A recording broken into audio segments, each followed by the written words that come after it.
Saya sekarang ada di depan Smart Factory dari Schneider Electric Indonesia.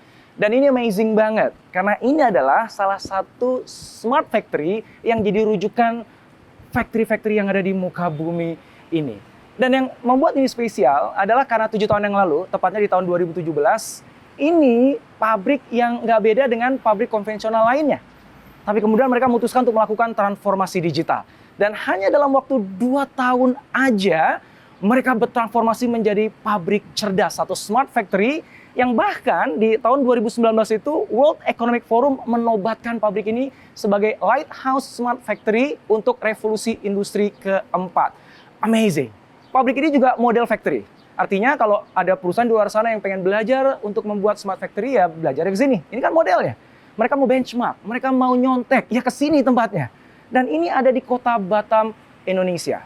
Dan saya beruntung karena saya akan diundang masuk ke dalam untuk nanti ketemu dengan Pak Martin Setiawan. Beliau adalah Cluster Presiden Schneider Electric Indonesia dan Timor Leste. Dan beliau akan buka-bukaan apa yang ada di balik tirai-tirai yang kebanyakan orang nggak bisa ngeliat. Kita punya kesempatan untuk ngeliat itu semuanya. Dan kita juga akan belajar tentang bagaimana sebuah smart factory itu bekerja. Dan lebih dari itu, kita juga akan temukan apa sih triknya, strateginya, kok bisa hanya dalam 2 tahun sebuah pabrik konvensional bertransformasi jadi sebuah smart factory yang jadi model factory untuk dunia. Yuk, kita cari tahu sama-sama. Mari.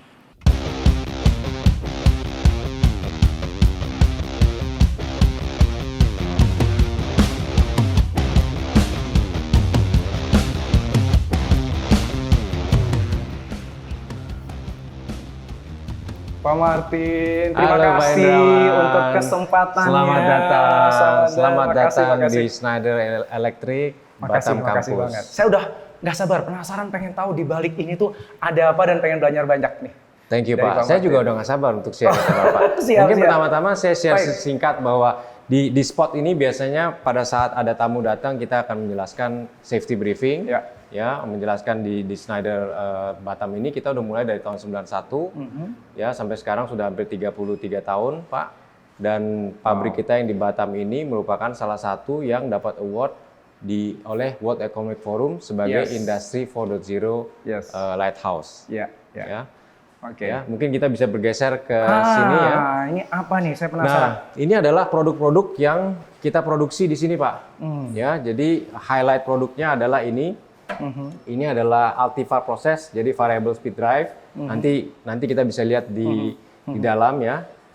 Ini PLC dan ini untuk HMI, Human Machine Interface ya. Dan ini adalah majority dari yang diproduksi di Indonesia di pabrik ini. Dan ini kita ekspor Pak. Oh, oke. Jadi ini kita ekspor ke seluruh dunia. Seluruh dunia. Okay. Ya, jadi pabrik di Batam ini tidak untuk Schneider Indonesia saja, tapi untuk seluruh dunia. Pak Martin, yang saya mungkin teman-teman juga pengen tahu ya, dari tadi saya ngomongin smart factory, pabrik cerdas gitu. Dan pasti teman-teman juga bukan pertama kali nih dengar istilah smart factory gitu. Cuman sebenarnya kalau disebut smart factory itu tuh apa sih? Bedanya dengan pabrik yang konvensional tuh ada di mana Pak? Nah, mungkin untuk itu lebih enaknya kita bergeser sedikit lagi ya.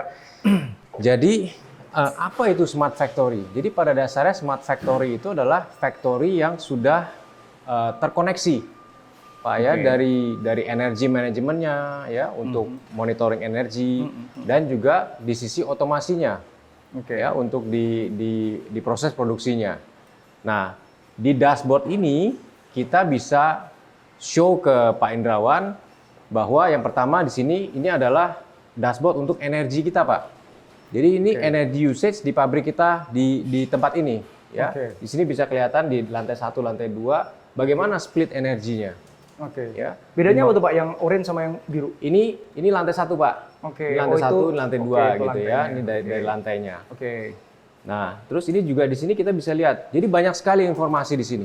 Karena seluruh sistem kelistrikan di sini semua tercapture di sini Pak. Ya, termonitor di sini. Dari sini kita bisa lihat bahwa mayoritas ya 41% itu dari HVAC. Ya. Oh, wow. Jadi dari HVAC itu adalah yang memakai mengkonsumsi energi paling besar. Ya. Dan masih banyak lagi informasi-informasi yang bisa kita dapatkan. Oke, kalau yang ini nih Pak, ini saya penasaran yang ini. Kalau ini kan berarti kan laporan tentang bagaimana energi digunakan di keseluruhan pabrik ya Pak ya. Komposisinya kayak gimana. Kalau yang ini apa nih Pak, yang atas Pak?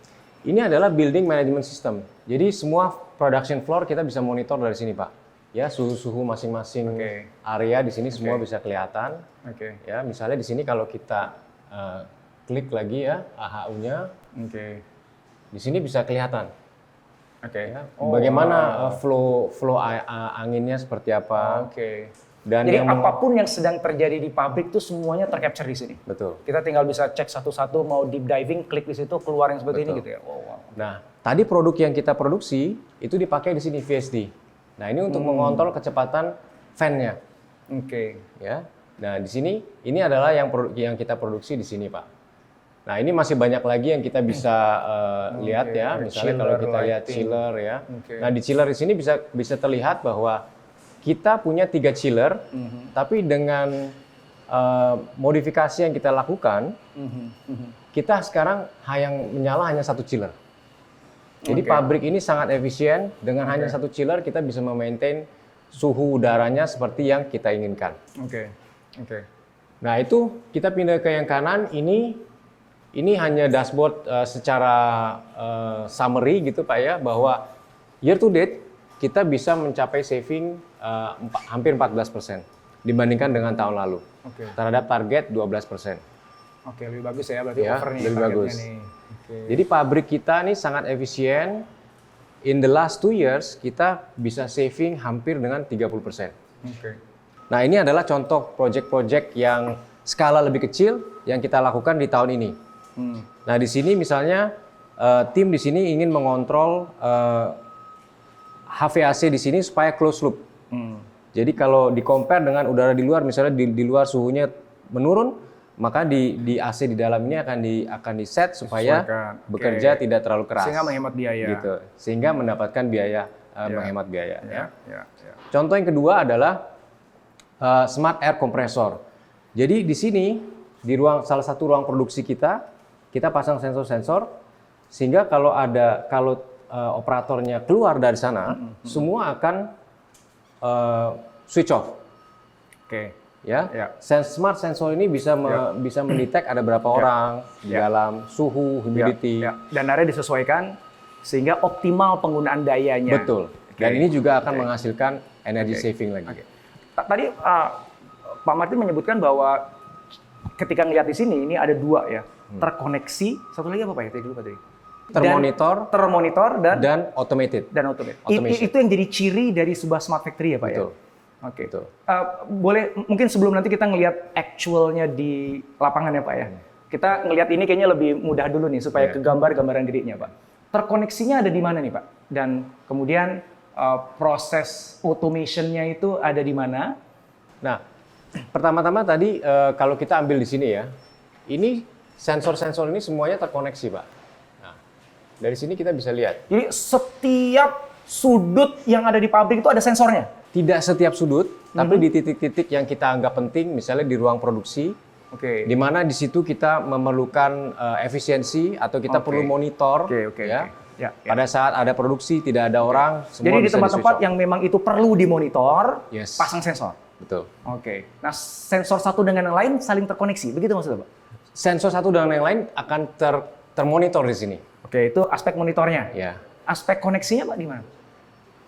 Aspek koneksinya koneksi dengan sistem kita Pak di sini. Jadi sensor field devices yang ada di ruangan-ruangan atau di mesin-mesin itu semua akan terkonek dengan kontrol sistem ini. Ya. Sehingga nanti bisa dimonitor. Yes, sehingga bisa dimonitor. Dan bisa dikontrol at the end. Bisa dikontrol. Nah, tadi contoh yang ini, sebelum ada sistem yang sekarang kita bisa bilang ini closed loop. Jadi tim di sini untuk men-set energi harus manual. Ya, misalnya dia compare dengan energi di luar agak turun suhunya, dia harus set. Turunkan suhunya. Nah, dengan ini dia buat sistem closed loop. Sehingga automate, bisa di-compare dengan suhu luar sehingga automate. Jadi ketika dibilang bisa dikontrol pun tadi, kontrolnya nggak manual. Kontrolnya nggak manual. Nah, kalau contoh di sini sudah tidak manual. Jadi 3 tadi itu Pak ya, cirinya Pak ya. Jadi dibilang sebuah smart factory ketika pertama nih ya kita punya data yang itu di-capture, ditangkap oleh sensor-sensor yang kita taruh di tempat-tempat lokasi-lokasi yang memang harus dimonitor. Ya. Dan data yang udah ke-capture tadi itu terkoneksi dengan sistem. Ya. Sehingga bisa diolah dan Betul. disajikan Betul. informasinya seperti yang kita lihat tadi itu teman-teman. Betul. Dengan disajikan semua tadi, Ya. ya, kita bisa monitor tuh, ya, Betul. mana yang harus dapat perhatian khusus, Betul. mana yang enggak. Betul. Bahkan lebih dari itu, Ya. karena ada automation di baliknya, bahkan di beberapa aspek. Contohnya tadi temperatur tadi, kita nggak perlu manual mengontrolnya. Betul. Karena itu akan di-automate, dikontrol secara otomatis. Betul. Dan mungkin saya tambahin sedikit, dengan adanya semua dashboard, semua data yang available ini, sehingga kita sebagai human bisa melakukan action. Ya, at the end, smart factory itu untuk mendapatkan factory yang sustainable dan efisien. Oke. That's the end goal. Oke. To get a sustainable dan efficient Efisien, factory. efisien. Soalnya kalau kebayang smart factory gitu ya teman-teman ya, kebayangnya kan wah karyawannya semuanya robot gitu. Oh. Tapi kalau saya ngelihat dari tadi saya datang, enggak kok masih manusia yang ada di sini Iya, gitu ya. iya, Jadi iya, nggak iya. harus robot ya, pekerjaannya harus bisa robot, manusia. nggak harus robot. Selama bagaimana factory itu beroperasi menggunakan yang tadi kita ceritakan tadi Pak ya. Betul. Ada data yang terkoneksi Betul. yang bisa Betul. dimonitor dan itu bisa dikontrol Betul. gitu. Bahkan ada Betul. automation di baliknya. Ya? Betul. Oke. Betul. Pak boleh nggak langsung nih ngintip nih? Actualnya di lapangan yang kita omongin tadi itu kayak gimana sih? Boleh. Ah. Nah, sebelum kita masuk, Pak Indrawan, ini adalah sepatu untuk electrostatic discharge. Oke, sih. Apa tuh Pak electrostatic discharge? Karena di dalam tubuh kita ini kan ada listrik statis, ya. Sehingga karena di dalam ini kan pabriknya ada material elektronik gitu ya. Sehingga untuk mendischarge listrik statis di tubuh kita, nah kita ganti dengan sepatu ini, nanti kita masuk ke sana untuk di-discharge. Oh, Gitu. oke.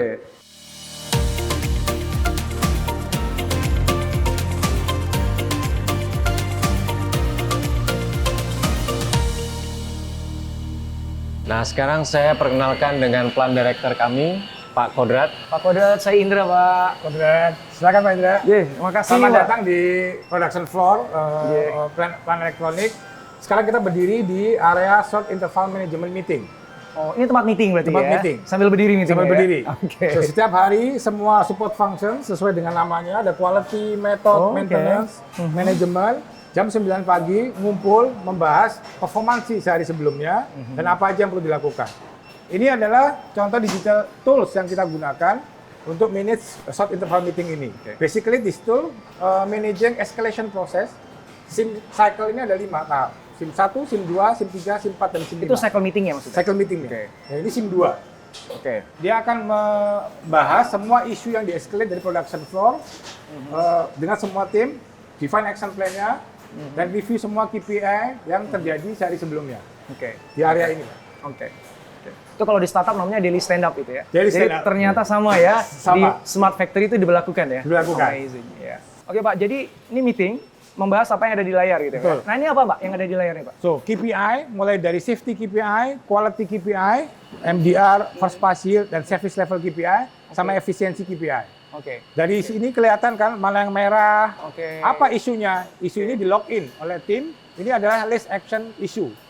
Isunya Action apa? yang akan dilakukan atau isu yang ada Pak? Ini kalau diklik lebih lanjut, kita bisa go into detail, membuka isu dan action apa aja yang perlu dilakukan, dan timeline-nya kapan. Oke, action itu berarti yang diputuskan dalam meeting? Di meeting itu. Oke. Dan ini datanya secara otomatis sudah teragregat sendiri. Betul. Dan tersajikan secara otomatis. Otomatis. Nggak ada manusia ngumpulin data, Tidak nampilin, ada. nggak ada ya? Tidak ada. Ini Oke. hasil yang dilakukan oleh SIM cycle di production line, di masing-masing sel. Jadi masing-masing sel semua Mereka datanya udah key masuk in. ke sini. ya, Betul sekali. Tersajikan dan hasil meetingnya pun langsung dimasukkan ke sini. Sini. Diketik melalui sini. Di actionnya langsung Oke. dibahas sini. Lognya langsung masuk ke sini. Masuk sini. Dan itu besoknya dibahas lagi. Betul. Itu udah done atau belum? Belum. Kalau belum apa Mitigasinya. hambatannya kenapa? Dan ada escalation process. Kalau seminggu sudah dibahas di sini tidak ada improvement, dia akan pergi ke next step SIM cycle 3 Oke. atau SIM cycle 5. Oke. Tiap minggu. Ya. Jadi ini menarik ya karena manusia itu akhirnya difasilitasi agar dia nggak pusing urusan technicalities administratif, dia justru fokusnya kepada aku harus ngapain, Correct. gimana perbaikannya nih. Betul. Dan ketika dia udah punya inisiatif pun tercatat dengan sangat baik dan diingatkan oleh sistem tentang Betul. apa yang harusnya Harus dilakukan. Kalau belum done, ketahuan belum done. Kalau sudah done, bagus. Bagus, Kalau misalnya bagus. masalah, mitigasinya apa, itu manusia tuh di-drive oleh sistem ini ya Pak ya? Betul. Betul. Sehingga at the end, koefisien efisiensinya akan sangat baik. Iya, iya. Jadi kita meminimalisir ketergantungan kepada manusianya punya inisiatif apa enggak, Tidak, betul. manusianya ingat apa enggak, Betul. niat apa enggak, itu udah nggak ada ya. Udah nggak ada. Karena kitanya udah harus ngikutin ini mau nggak Betul. mau ya. Real time dan visible for everyone. Right, right. Oke. Kita ke proses berikutnya Pak Indrawan. Baik. Silakan. Selamat, Pak. So kita punya 16 production line. Mhm. Ini production floor ini mainly producing variable speed drive yang seperti Pak Martin tunjukin mungkin di lobby Iya, yang sangat berguna sekali untuk energy management solution. So ini salah satu line yang memproduksi variable speed drive. Silakan Pak Lawan. So saya pengen jelasin di sini ini adalah salah satu solusi yang disebutnya adalah Lean Digitization System. Lean Digitization System. Apa tools ini gunanya? Tools ini ada beberapa modul. Mulai dari penerimaan order dari DC masuk langsung ke sistem ini dan langsung melakukan prioritization. Ini status orderan yang harus dikerjakan oleh operator. Sesuai prioritas. Sesuai prioritas. Yang memprioritaskan sistem. Sistem. Oke. Based on MTO or MTS. Dan itu otomatis ya Pak? Automatically. Nggak ada human Nggak ada intervention. Oke. Dia langsung melakukan prioritization. Operator langsung mengexecute following this priority. Mereka mengexecute, ini adalah outputnya. Target versus aktual. Otomatis sistem akan mengenerate berapa target yang harus dilakukan per jam dan aktualnya berapa yang harus diupdate tiap Aktualnya itu terupdate berapa lama? 1 jam sekali.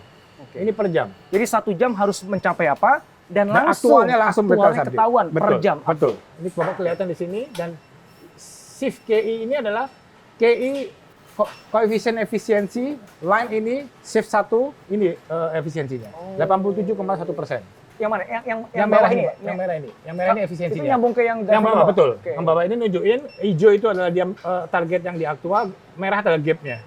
Oke, berarti ini kita ketahuan misalnya di jam berapa? 6 sampai 7 tadi ada gap. Oh, ada gap. Ini berarti ada isu. Nah, Ah. apa isunya? Bapak langsung ketahuan di sini kelihatan. Inilah undone-nya. Ada downtime, quality, downtime machine. Isu langsung ke itu record. pun juga sistem Langsung ke record. yang menganalisa.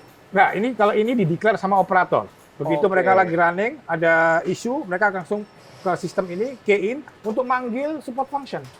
Automatically, support Jadi function setiap operator punya akses akses ke sini untuk ngisi. ngisi ya. Request. Di meja kerjanya masing-masing atau Di PC, masing-masing PC. Mereka bisa ngakses. Oke.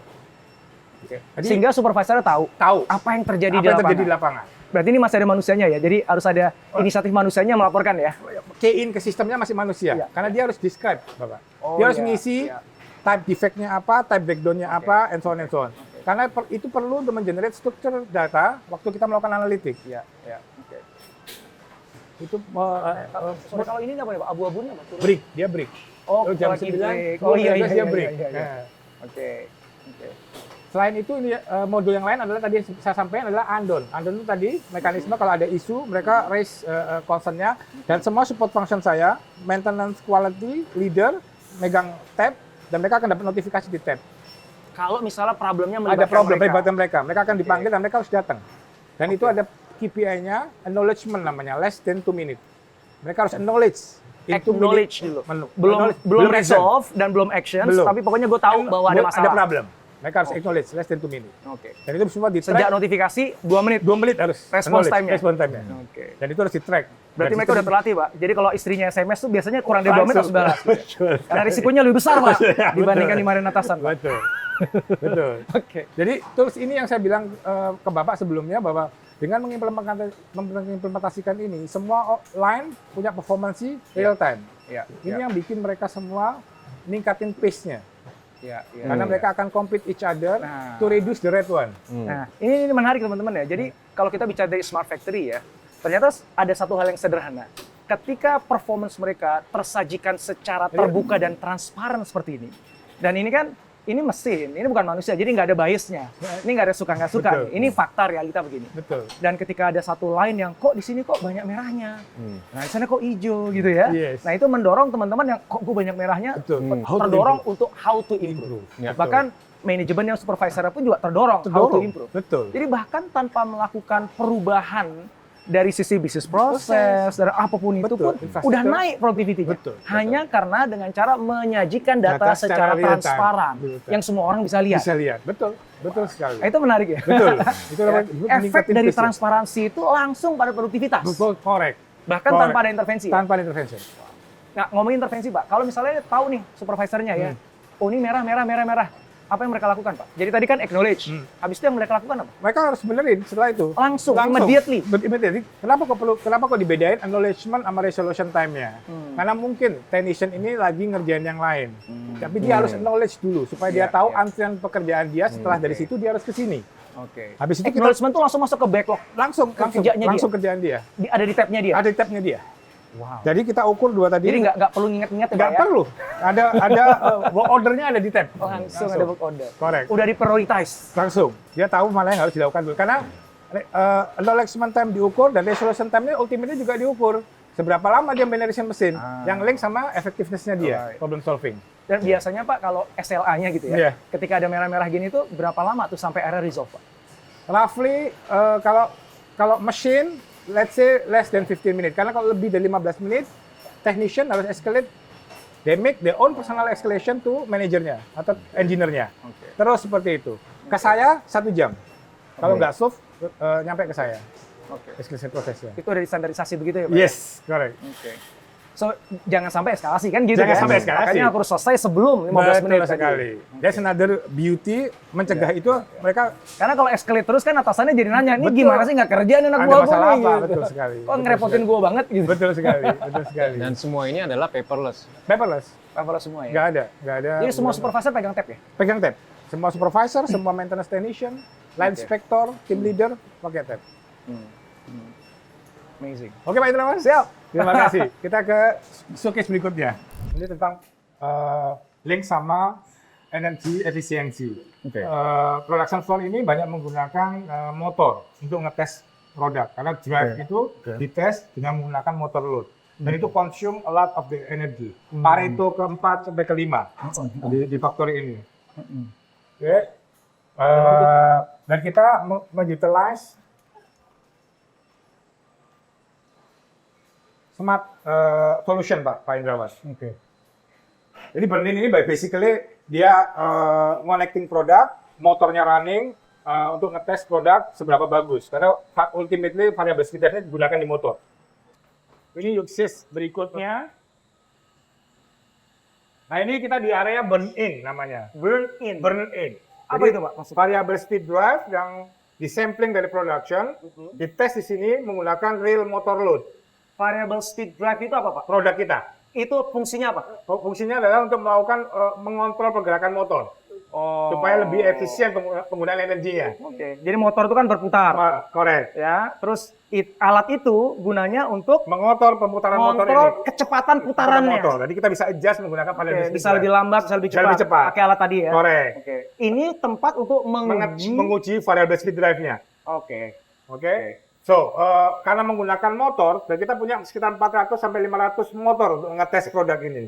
Oke. Dengan berbagai macam ukuran. Oke. Motor ini punya resiko begitu almost spoil, itu akan consume energi yang lebih banyak. Almost full itu berarti udah hampir Hampir rusak. mau rusak. Hampir mau rusak. Hampir mau rusak. Impact-nya juga intermittent waktu melakukan product testing. Kita harus repeat. Jadi kita pikir gimana caranya mampu punya prediction terhadap performansi motor-motor testing ini. Oke? Itulah kita bikin solusi. Ya Pak, semua motor kita pasangin sensor, vibration sensor sama current sensor di masing-masing motor. Kita connected dan kita link dengan Aveva Guided Analytics. Hasil pembacaan sensor tadi dikirim ke Aveva Guided Analytics, dia melakukan pemodelan untuk melakukan anomaly detection. Melihat perilaku apa yang nggak normal dari motor ini. Dari situ nanti akan men-trigger ke tim saya. Ini ngasih prediction kan, berarti tim saya akan datang untuk memverifikasi motor ini perlu di-refurbish, diganti sebelum terjadi breakdown atau sebelum consuming more energy sehingga saya bisa enjoy efisiensi di. Itu motor yang dipakai di pabrik ini ya Pak? Betul. Ya? Jadi semua motor yang dipakai di pabrik ini selalu melalui proses testing tadi.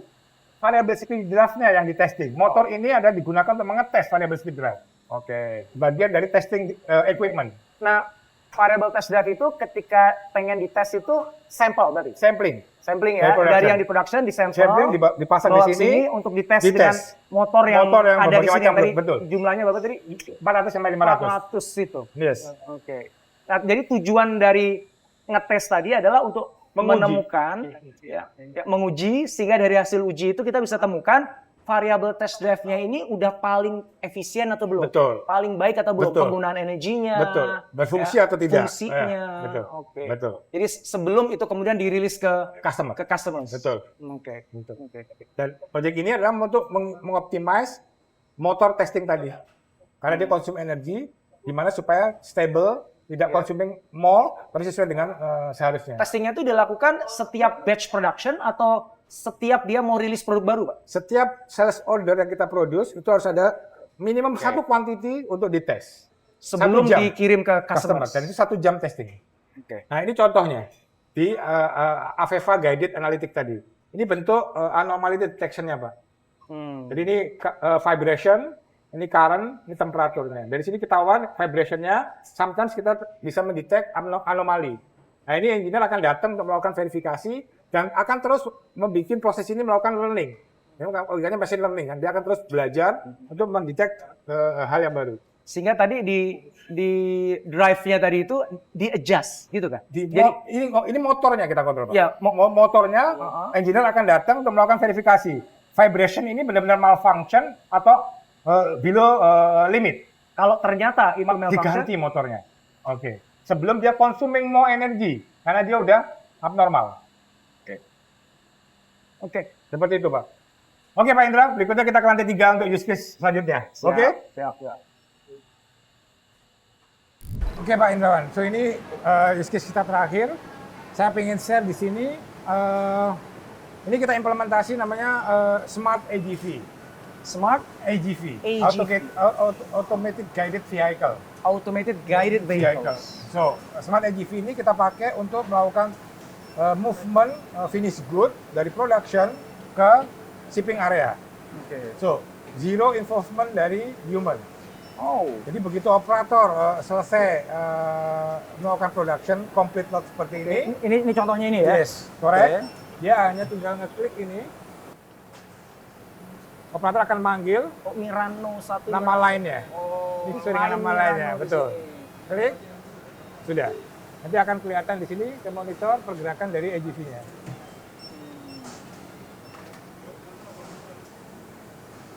Ini apa nih kecil? Ya. Jadi Nah, dia itu. robot mobil kecil gitu Correct. ya? Correct. Oh iya iya yang saya suka ngeliat tuh kalau misalnya di video-video tuh di Amazon pakai itu di warehouse-nya. Itu kurang lebih seperti itu ya? Betul, Bapak. Oke. Bagusnya Smart AGV ini dia waktu setup awal kita cuma tinggal jalanin dia akan mapping sendiri lokasi yang akan jalur yang akan dilewati. Itu waktu setup awalnya. Nah, ini ya, ini barangnya? Betul. Dia ada musiknya juga ya? Iya, betul, Pak. Supaya masih tahu orang kalau dia lagi jalan gitu. Oke. Nah, dia jadi ini tadi kan dipanggil. Dipanggil. Berarti kita minta dia untuk bawa ini. Bawa ini. Bawanya ke shipping, kemana? ke shipping area. Itu udah ketahuan di sini. Sudah otomatis karena diprogram, dia akan tahu barang ini dari line ini harus dibawa ke titik mana. Dan ini udah tanpa, ini nggak ada manusia Nggak yang ada. yang Gerakan, kontrol nggak pakai ada. nggak ada Tidak nih ya? ada, tidak ada, Ini Pak. otomatis ya? Otomatis. Dan dimanapun posisi dia di pabrik ini, ketika dipanggil dia tahu Dia cara tahu kesini cara terbaik, kesini ya. tercepat. Tercepat. Tapi aku senang musiknya, Pak. Iya. Jadinya kayak fun gitu loh. Jadi robot itu kan seringkali kan dingin, kaku, serius gitu. Ini fun. Oke. Ini mudah-mudahan teman-teman bisa dengerin musiknya ya. Musiknya seru. Oke, dia turun lagi. turunin lagi sesuai dengan ketinggiannya. Oke. Dia akan bermanuver untuk langsung jalan. Nanti kita bisa ikutin nggak? Kita pengen tahu nih. Boleh? Dia naroknya kayak gimana nih? Di barang, boleh. Dia kan udah tahu sendiri kan, naroknya harusnya di mana kan? Tahu, Pak. Dia Dan akan nanti naroknya nggak dibantu tahu. manusia? Di waktu docking di sana, dia kita lihat nanti. Ikut yang itu ya? Iya. Ikut guys.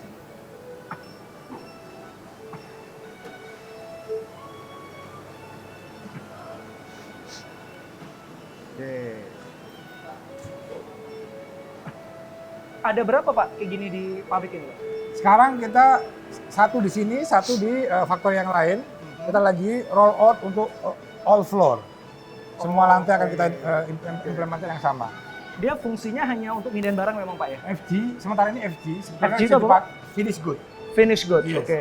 Sebetulnya ini bisa dipakai juga untuk waktu membawa material dari warehouse ke production line. Tapi tahap awal saya akan implementasi ini untuk finish good dulu. Oke. Kalau dalam konteks bisnis kan harapannya ini kan bisa menghemat Pak ya. Betul. Sementara kan investasinya kan juga nggak murah pas ini. Betul. Kayak gini ya. Betul. Sudah pernah dihitung Pak, dengan investasi kita beli robot seperti ini, menjalankan fungsi ini yang harusnya manusia juga bisa kalau gini doang kan gitu ya. Betul. Apakah benar ada penghematan atau ini ya istilahnya apa ya ini supaya keren aja gitu? Enggak, ada penghematan. Oh iya? Karena to be honest, dia lebih akurat, cepat. Bapak bayangin kalau nunggu operator biasanya proses pemanggilan tadi akan terlambat. Betul nggak? Karena nunggu kan. Kalau ini begitu dipanggil dia langsung datang, tidak ada queue. Oke. Dia automatically akan nganter. So tidak ada delay dari human di situ karena oh ya sorry saya lagi gini, lagi itu gitu. Jadi dan benar. Dan ini kerja terus ya Pak ya? Kerja terus. Oh ini mau naruh? Belum. Kita aja nyari. Nyari jalan yang paling aman. Yes. Nice. Secara efisiensi biaya berdampak ya Pak ya? Berdampak Dan Pak. otomatis kalau dari sisi waktu dia bisa lebih cepat. Lebih Ya? cepat. Karena dia nggak berhenti gerak. Nggak berhenti terus. Walaupun misalnya dia lagi kerja nih dipanggil Dipanggil dia langsung Langsung masuk masuk ke- memorize kalau dia harus taruh ini langsung ke sana. ke pekerjaan berikutnya. Betul. Terus saja dia nggak berhenti seperti itu muter. muter. Dan naikin lagi, sorting ke sana tinggal.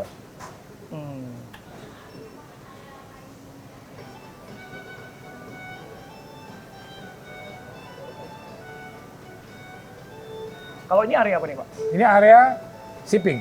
Jadi dia queue, lalu dilakukan boxing, palletasi, baru dibawa ke bawah, masuk kontainer. Jadi dari sana tadi dari produksi, Masuk ke area selesai, udah finish product, Udah, bawa ke sini. sini untuk di ship. ship. Correct. Yeay, selesai. Nah, dia harus Good ngambil, job. dia akan ngambil palet kosong. Harusnya kalau nggak ada panggilan, dia akan ngambil palet kosong untuk ngisi ke sana tadi. Oh, kan tadi butuh. paletnya kan Dia dipakai. bawa. Betul, Jadi dia harus ngambil, oke. dia ngisi lagi. Supaya nanti kalau ada finish product tinggal taruh di Langsung, atasnya. betul. Kalau misalnya dia ada panggilan, dia ngerjain yang panggilan Ini terbaru. dulu, Oh, ini dulu wajib ngisi, ya? Wajib. Jadi palet nggak boleh kosong Nggak di boleh sana? kosong. Udah berapa lama Pak ini di Ini udah hampir awal tahun ini, kita pakai udah hampir 6 bulan. Jadi dalam 6 bulan pun udah terasa Terasa Pak, benefitnya. benefit. Jadi robot gini, ini ya? di efisiensi di Schneider kan ukurnya ada dua nih. KI tadi Bapak lihat tuh koefisien efisiensi, itu efisiensi di production line. Kayak operator serba cepat bikin produk. Nah, kita juga namanya KS. KS itu efisiensi untuk support functionnya. Jadi seberapa efisien line leader, line inspector, water spider, semua support functionnya. Ini akan mengoptimize support function. Karena not a part of production kan Pak, di luar. Nah, ini efisiensinya ada di situ. Jadi akhirnya ultimately akan improve ke total efisiensi of factory. Itu yang saya bilang itu 10% per tahun itu karena hal kayak gini Pak. Coba nih, dia bingung nih. Mau lewat sini ada kita, sorry. Dia bisa ya? Coba ya, dia ketemu jalan. Dia Oh di biasa sana ada ada. orang Ada, juga. ada, Coba. Bro, geser bro, coba. Coba dia situ. Nah, di sana nggak memungkinkan. Oh nggak bisa Tidak kali ya? memungkinkan dilewati. Oh nggak bisa, ada orang juga. Nggak bisa, Berarti- oh, karena ada makanya orang. dia berhenti Oke. karena dia udah cek Cek sekelilingnya. semua, ya. Di sana nggak mungkin, Nggak di sini nggak bisa, mungkin. betul. Mendingan dia sabar aja, Sabar. ikhlas menunggu Nunggu. sampai Safety kita first, correct. safety first. Very nice. Ternyata di sana juga ramai. Ya, rame. Ya. Nah, baru dia Baru jalan. pinter. Oke, itu aja Pak Indra. Pak Diskusi Kodra, terakhir. makasih banget. Terima Makasih banget kasih. waktunya, Terima kasih penjelasannya. waktunya. Ini Terima kasih, sangat Pak. mencerahkan. Terima kasih Pak Indra. Thank you Pak Kodrat. Thank you Pak Martin. Makasih. Oke.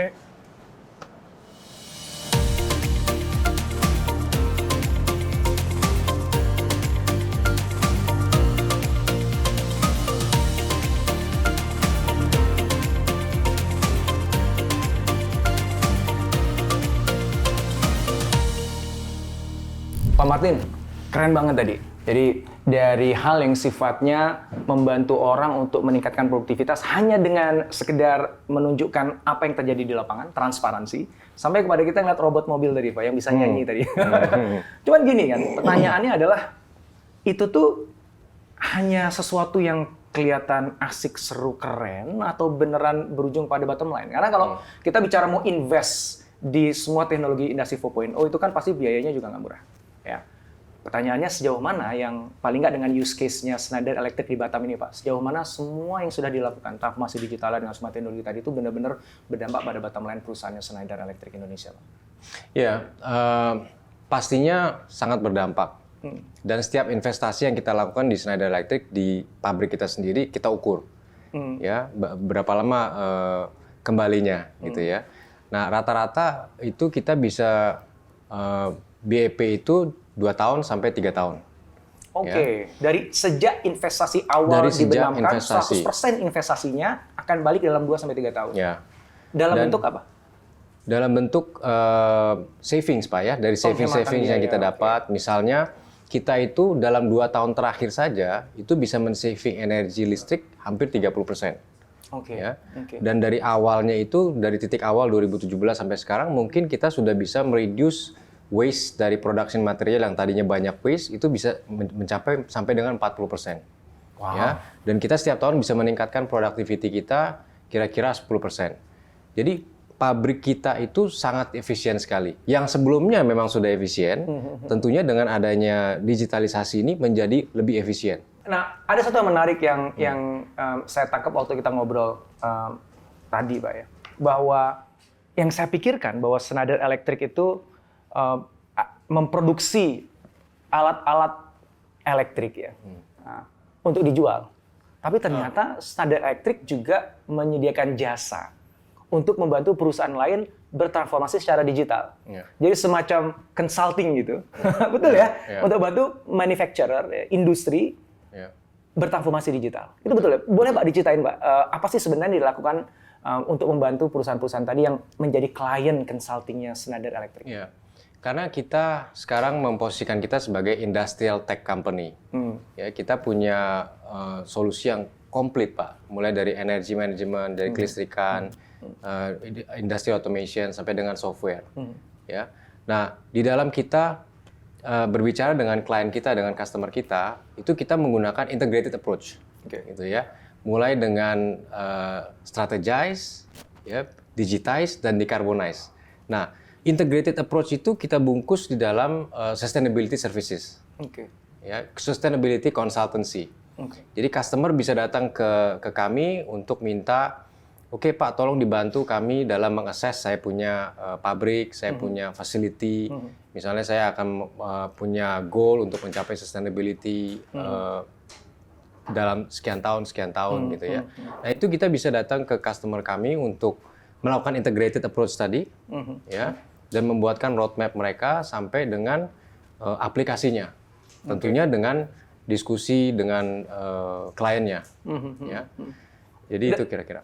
Dan itu kalau bagi klien Pak ya, itu berlakukah rumus yang tadi Bapak sebutkan di awal ya, bahwa investasi itu akan bisa balik dalam 2-3 tahun. Jadi misalnya nih ya, saya punya perusahaan pabrik begitu ya, terus saya datang ke Pak Martin, Pak Martin bantu dong supaya bisa transformasi secara digital.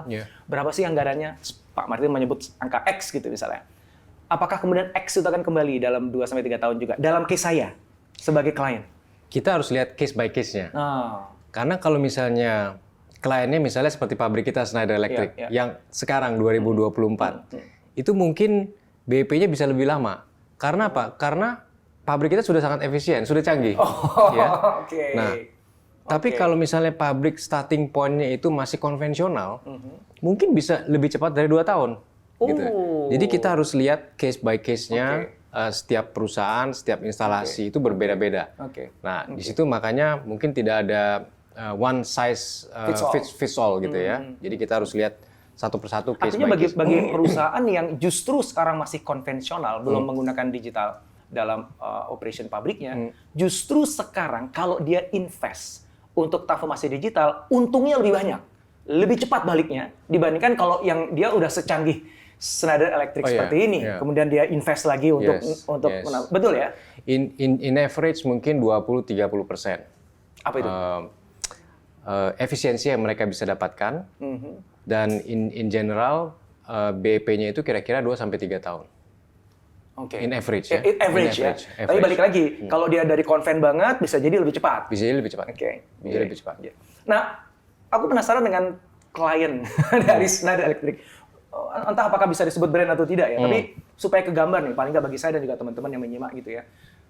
Kliennya Schneider Electric Consulting untuk transformasi digital itu yang kayak seperti apa sih dan jenis proyeknya kayak apa sih gitu. Supaya nanti saya dan juga teman-teman semuanya bisa ngebayangin kan, ini jangan-jangan kalau saya meminta tolong ke Schneider Electric bantu transformasinya pas nggak ya, cocok apa nggak ya gitu. Jadi supaya kebayang scope-nya, boleh Pak di-share mungkin case tadi atau use case yang pernah dilakukan oleh Schneider Electric untuk ya tentunya banyak ya Pak ya, cuman mungkin kita nggak bisa sebut brandnya, ya beberapa yang bisa kita share misalnya kita ada kerjasama dengan salah satu customer kita, Willow Pumps, ya. Kita bekerja sama dengan mereka mendesain satu pump mereka yang tadinya menggunakan diesel engine, menggunakan dirubah menjadi electrification pump, ditambah dengan sistem otomasi yang bisa dimonitor secara remote. Sehingga karena ini pemakaiannya ditambang dan timnya mereka mungkin base-nya di Jakarta gitu ya. Dan mereka punya instalasi mungkin di beberapa remote area seperti ini. Nah, dari sistem ini mereka bisa dapat efisiensi ya lebih dari 20% karena elektrifikasi tadi yang menggunakan diesel menjadi listrik. Nah, itu efisiensinya cukup tinggi. Nah, yang kedua, mereka bisa memonitor secara jarak jauh. Sehingga kalau ada fail atau sebelum fail, mereka sudah tahu dulu. Nah, itu salah satu contoh yang kita bisa share. Ada kita kerjasama dengan lebih dari mungkin 50% dari Fortune 500 customer kita, dan beberapa dari mereka mungkin dimulai dari consultancy sustainability. Ya, karena banyak sekali perusahaan itu, terutamanya di mature country, itu punya net zero goal yang sama seperti Schneider, seperti kita 2050. Tentunya sekarang 2024 ke 2050 itu dalam sekejap, gitu ya. Nah, itu banyak klien-klien di sana yang sudah mulai engage dengan kita, susun roadmap. Dan itu bukan hanya ke customer, Pak, tapi kita juga berlakukan ke supplier kita. Ya. Karena Schneider Electric punya net zero goal 2050, net zero end-to-end, artinya scope 1, scope 2, scope 3. Artinya supplier kami pun harus net zero, gitu loh. Dan itu harus dimulai dari sekarang. Nah, sehingga kita tidak hanya membantu customer, tapi kita juga membantu supplier kita, gitu. Tadi contoh yang pompa tadi ya, pump tadi untuk tambang tadi Pak ya. Kalau saya lihat kok seolah-olah sebenarnya consultingnya lebih kepada product development Pak ya. Atau apakah memang begitu? Atau sebenarnya beyond product development? Product development iya, tapi product systemnya atau mungkin IoT monitoring servicesnya itu scope-nya seberapa sih Pak? Apakah memang masuk ke product development Pak? Case by case gitu ya. Misalnya contohnya dengan Willow, tentunya kita kerjasama dengan Willow sebagai pump manufacturer, ya dengan kita punya variable speed drive, mendesain supaya equipment mereka menjadi lebih efektif dan bisa di remote monitoring. Ya. Tentunya kalau case-nya yang instalasinya yang lebih rumit, misalnya satu pabrik atau satu building gitu ya, kita harus melakukan assessment, datang ke customer-nya, ke site, melakukan complete assessment, dan dari situ baru kita melakukan recommendation ke customer-nya. Dan lalu mungkin menyusun roadmap dan seterusnya. Gitu. Artinya dari terlibat pengembangan produk yang berkaitan dengan elektrik dan juga automation, serta semua yang berhubungan dengan Industri 4.0 lah Pak ya, yang bisa monitor jarak jauh, bisa dikontrol jarak jauh. Itu Schneider Electric berarti bisa ikut bantu. Bisa. Bahkan sampai kepada ngebangun sistem otomasi dari pabriknya. Bahkan sampai bicara sustainability goals-nya, gimana cara mencapai ke sana ya. Nah, ini ngomongin sustainability nih. Schneider Electric itu dapat anugerah the most sustainable company dari Time dan Statista. Betul ya? Betul. Nah, itu apa sih Pak? Anugerah itu disematkan kepada perusahaan yang seperti apa dan apa yang ngebuat Schneider Electric bisa dapetin anugerah itu Pak? Pertama-tama itu hal yang sangat membanggakan sekali ya buat kita sebagai employee. Most sustainable company itu bukan di industri kami, tapi di seluruh industri, gitu ya. Ini artinya satu rekognisi yang luar biasa karena company kami memulai journey ini bukan 1-2 tahun belakangan. Ya mungkin sudah lebih dari 20 tahun yang lalu. Dan tentunya setiap tahun kita punya yang namanya Schneider Sustainability Index yang selalu kita reportkan ke publik. Ya. Misalnya kita punya 11 target, salah satunya adalah kita mau membantu customer kita mengurangi 800 juta ton CO2. Ya. Dan itu kita monitor, Pak. Ini hanya satu contoh ya, kita monitor. Jadi sampai dengan saat ini kita sudah hampir 600 juta ton yang kita hindari ya untuk customer kita. Dan tentunya banyak beberapa poin-poin yang lain gitu ya. Nah, ini adalah target yang disertified oleh third party, SBTi. Ya, jadi bukan target yang kita set sendiri, terus kita ukur sendiri, ya kita declare sendiri. Jadi target yang dimonitor dan divalidasi oleh third party. Dan kita sangat konsisten melakukan ini dalam beberapa tahun terakhir, dan ini di-recognize oleh Time yang belakangan ini. Ya. Yang sebelumnya kita dapat dari Corporate Knights tahun 2021. Jadi ini membuktikan bahwa kita sangat konsisten di dalam sustainability. Nah, sustainability itu muncul berkali-kali dari kita ngomong di luar obrolan kita ini sampai kepada sekarang. Ya.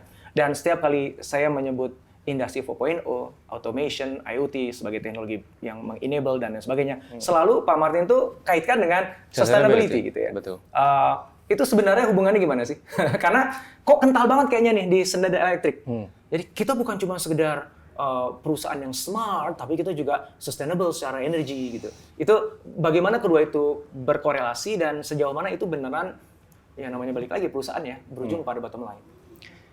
Kenapa kita sangat concern dan menekankan sustainability? Karena at the end of the day, kita ingin dunia ini masih livable. Ya kan? Makanya kita secara company juga berpartisipasi, berkomitmen untuk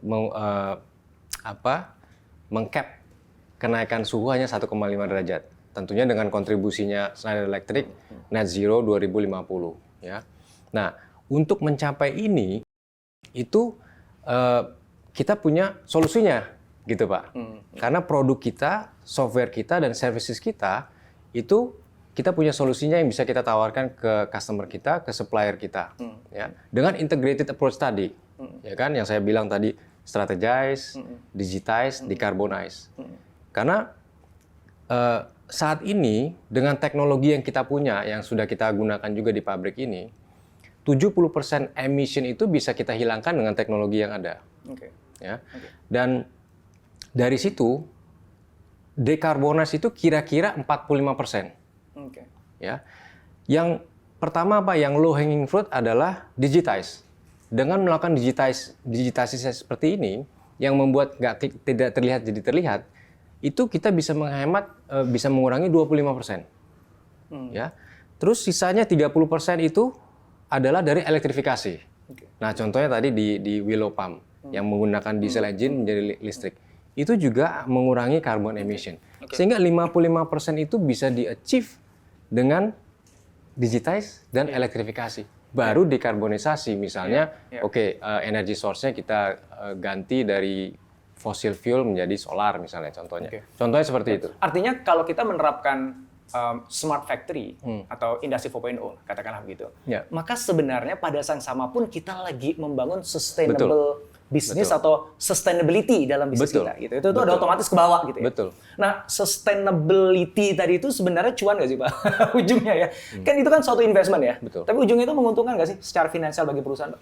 Ujungnya ya kita bisa bicarakan dengan pabrik kita sendiri tadi ya, yang saya sampaikan di awal, bahwa dari investasi yang kita lakukan di 2017-18, return on investment-nya in less than 2 years. Artinya dari penghematan tadi ya, penghematan penggunaan energi, kemudahan kecepatan dan sebagainya itu ya. Jadi ketika kita bicara sustainability itu sebenarnya nggak cuma bicara idealisme kita ingin menyelamatkan bumi saja gitu. Tapi kalau secara bisnis pun juga sebenarnya itu bisa dijustifikasi dengan financial benefit yang nggak sedikit ya Pak. Betul. Nah, saya izin mau balik lagi ngomongin tentang perusahaan-perusahaan dalam transformasi digital Pak, yang mungkin juga sebagiannya dibantu oleh Schneider Electric Indonesia Pak ya. Saya kebetulan juga terlibat dalam beberapa upaya untuk transformasi digital dan ternyata itu nggak mudah Pak. Nah kalau dalam perspektifnya Pak Martin maupun Schneider Electric Indonesia ketika bantu banyak perusahaan untuk transformasi digital, itu sebenarnya kendala terbesar apa sih Pak? Yang ngebuat mereka tuh kayaknya susah, lama gitu, ataupun nggak kelihatan hasilnya gitu setelah ada upaya sekian lama. Ya, kita juga melakukan survei juga ya Pak ya. Biasanya tipikal kendalanya adalah tidak ada komitmen dari top management. Ya, itu yang pertama. Yang kedua mungkin budget, ya, budget.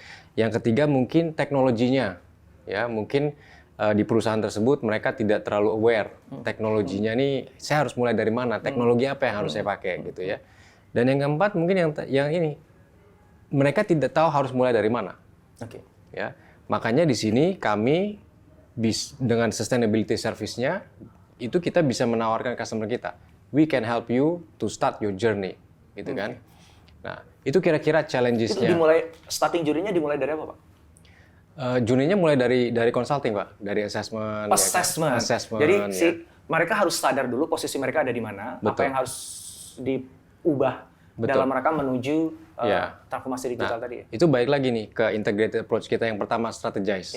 Strategize itu maksudnya kita melakukan assessment, kita diskusi dengan top manajemennya si perusahaan tersebut, ya ada komitmen atau tidak ada komitmen gitu loh.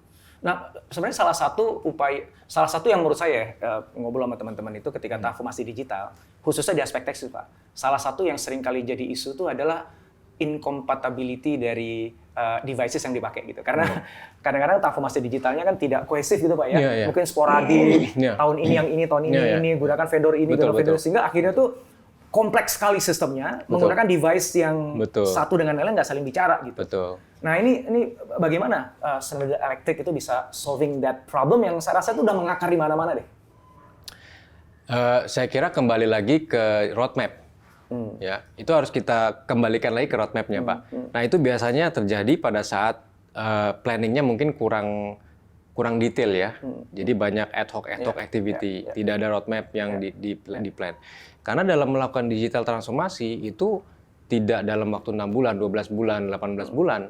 Itu bisa tahunan dan continuous improvement gitu ya. Seperti kita di Batam ini mulai 2017. Tapi tadi saya share di pabrik sebelah, Bapak bisa lihat bahwa sampai sekarang pun kita masih melakukan improvement. Ya mungkin dalam skala yang lebih kecil karena yang skala besar sudah kita lakukan. Tapi roadmap-nya itu jelas. Nah, katakanlah ini perusahaan udah kadung jalan nih, Pak. Niatnya mau transformasi digital bagus dan mereka udah invest dengan banyak teknologi, ternyata nggak bicara gitu. Saya pernah baca gitu ya, ada satu teknologi yang dikembangkan di Schneider Electric ya, EcoStruxure. Yang correct me if I'm wrong, Pak ya. Jadi itu sebuah open interoperability, betul ya? IT enabled system architecture, betul ya? Yang justru keunggulannya itu adalah bisa buat devices yang beda-beda itu bisa ngobrol satu sama lain. Dan itu kan bisa sejauh mana itu bisa solving problem yang saya ceritakan tadi, Pak. Betul. Nah, itu namanya EcoStruxure Automation Expert ya. Jadi universal automation. Jadi automation ini bisa hardware yang bisa berbicara dengan berbagai macam brand. Itu jadi software centric sifatnya. Karena sekarang ini zamannya adalah zaman software, Pak ya. Bukan zaman hardware. Hardware udah 20-30 tahun yang lalu. Sekarang adalah eranya software. Jadi dengan software centric automation ini semua akan driven by software. Nah, ini yang tadi case yang seperti contoh di customer-nya Pak Indrawan itu mungkin bisa di-solve. Karena hardware-nya ini nanti akan bisa komunikasi dengan software ini. Itu apapun hardware-nya, Pak. Kedepannya akan step by step ke sana arahnya. Itu akan solve banget itu. Itu akan solve. Itu yang betul sekali yang menikmati adalah end user. Pada saat mereka mau ekspansi, ya existing sekarang dia punya multiple brand. Bagaimana nih saya mengkonekkan 2 line, 3 line production saya. Betul. Nah, itu akan solve the problem. Wow. Ini sayang banget waktu kita ini terbatas nih, Pak. Aku pengen final questions, Pak. Kehadiran Schneider Electric di Indonesia udah dari tahun 1991, betul ya? Di pabrik Batam 91, tapi Schneider Electric Indonesia dari 1973. 73, wow. 51 tahun kita tahu. Udah nggak sebentar, dan insya Allah akan terus ikut kontribusi untuk ekonomi Indonesia, Pak ya. Pertanyaannya adalah, apa sih yang sudah dan akan terus dikontribusikan oleh Schneider Electric Indonesia untuk Indonesia dalam rangka kita approaching 2045. Kita banyak hal yang sudah kita lakukan dan akan terus kita lakukan. Salah satu contohnya adalah kita bekerja sama dengan Kementerian Pendidikan membuka Center of Excellence. Ya, contohnya di Bandung. Nah, di sana kita melakukan transfer teknologi, ya kita memberikan equipment lab untuk training ke SMK-SMK. Jadi banyak SMK-SMK, guru-guru SMK dikirim ke Bandung ini untuk di-training, lalu dikembalikan ke daerahnya masing-masing. Oke, untuk ngembangin industrinya di daerah masing-masing. Ya, SMK-SMK, sekolah kejuruan. Nah, salah satu real case-nya itu di Batam ini, Pak. Di tempat kita berada ini ada SMK 1 Batam yang merupakan salah satu under umbrella COE tadi. Dan itu di situ ada Schneider Class ternyata. Oh, namanya Schneider Class. Namanya Schneider Class. Dan itu cukup populer. Ya. Dan ini juga tempatnya kita rekrutmen. Ya, untuk talent-talent kita. Jadi mereka akan datang untuk kerja praktek, nanti pada saat lulus mereka bisa kerja di sini, ya. Dan itu hanya satu contoh dari beberapa contoh. Yang lain adalah kita banyak kerjasama dengan asosiasi, ya, dengan berbagai macam asosiasi. Kita berkomitmen untuk melakukan transfer knowledge, ya, sharing teknologi, ya, untuk energy management, sustainability. Jadi harapannya adalah semakin banyak talent-talent di Indonesia ini yang aware mengenai teknologi yang ada sekarang. Gitu. It's not something in the future, but the technology is here now.